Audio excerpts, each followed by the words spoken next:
push again. I pull. I push. He pushes back in. I pull.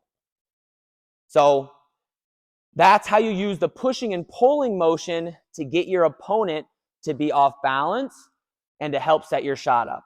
Now, when you start adding fakes, it adds a whole nother dynamic to it.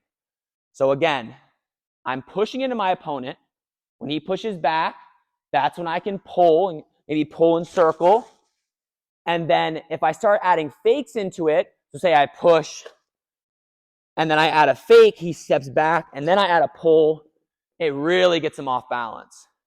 So your setup, once you get to your tie-up, we're going for our setup, you should be pushing. He pushes back, pull, then maybe add a fake, then push again. Maybe push him towards the out of bounds. He doesn't want to go out of bounds, so he starts pushing back into me, and you pull him back in. Then you add a fake. So when you're learning your setups, use that concept. Push, pulls, and fakes to help set your shots up. Next key concept, keep your attack hand free. In most cases, your attack hand is going to be your right hand if you're a righty. So if I like an inside tie, and he has my attack hand, control of my attack hand, I cannot really shoot on him. There may be a couple options I can do, but in general, because I don't have my attack hand free, I cannot shoot my attacks. So make sure you keep this hand free. I will even go as far as to let go of my main tie, get my wrist free, and then re-grab. If I have an underhook and they have my wrist, same thing. I cannot really wrestle here. There are a couple options, maybe a duck under or something, but in general, I can't shoot unless my attack hand, my right hand, is free. So I'll even let go of the underhook, get this off, maybe circle and pull him, and dig back into my underhook. This time I have his wrist control and I have the underhook. I can now set up like we learned earlier, push, pushes back, drop into my shot, and score. Now, the next key concept is make sure you're doing all of this when you're drilling. The thing I see all the time with my athletes, and it kills me, every time they drill, they go like this.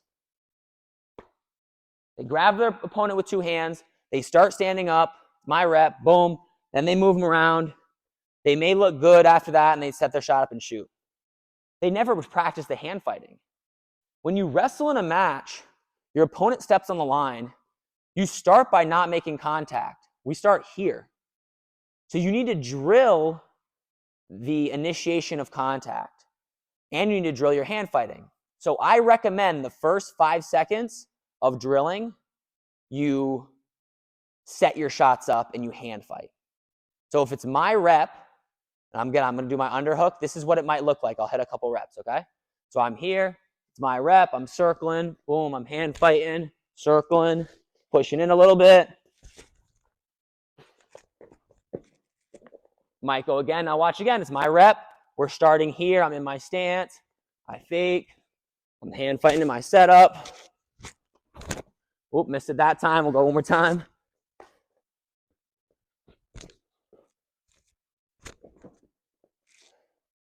Now, the main thing I was trying to show you there was every rep, we start from space. We close the gap. We hand fight the right way. We spend a few seconds moving our opponent around. You're not going to get good at hand fighting unless you spend the time drilling it. Now we're going to talk about initiating contact. How do we initiate contact properly with our opponent so that we do not get shot on, and so that we can set our shot up as best as possible?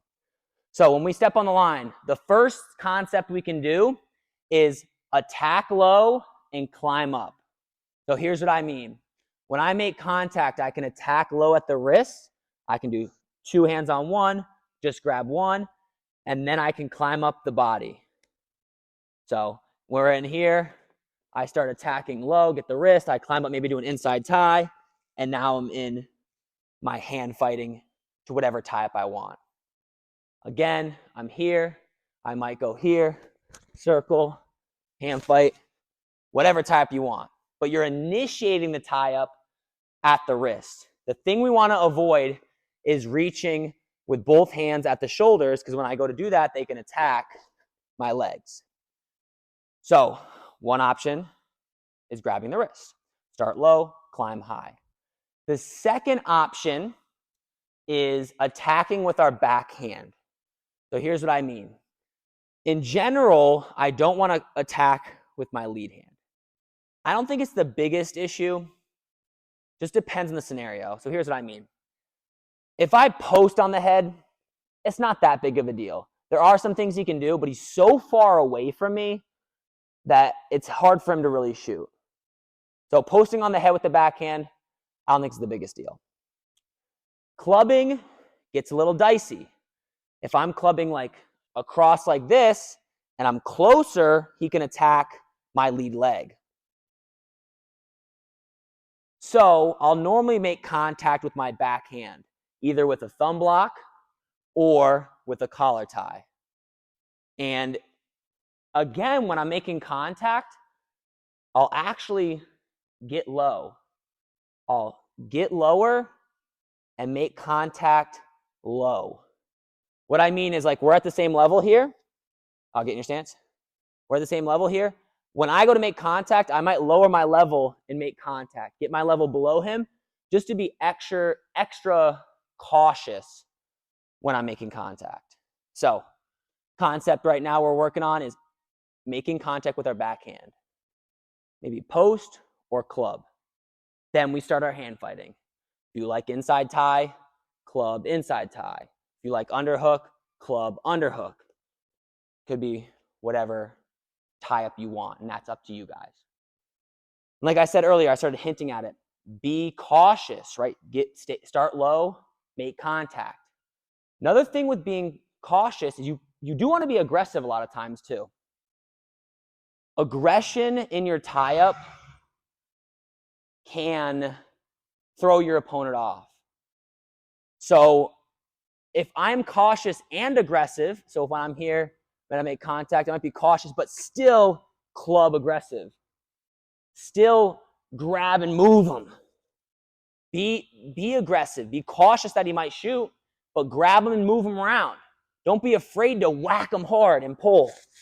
All right? Don't be afraid to hit him. You can't, swing back and smack him in the face, but you can hit him pretty dang hard. They got headgear on right from here. Right from your hip, boom. I'm low first, hit him with the collar. All right? Or grab that armpit, boom. Fake, start moving on him. Okay? Now, the fourth thing with initiating contact is if my opponent initiates contact, I'm normally going to go to elbows. So if my opponent grabs me, I'm going elbows. More tricep, but I'm going to grab the tricep and start pulling it in. Grab the tricep right above the elbow, start pulling it in. Okay? He can go here. He might go inside tie. Same thing, grab the tricep, pull it in. When you control the elbows, it's very difficult for your opponent to attack, especially if you pull them in. You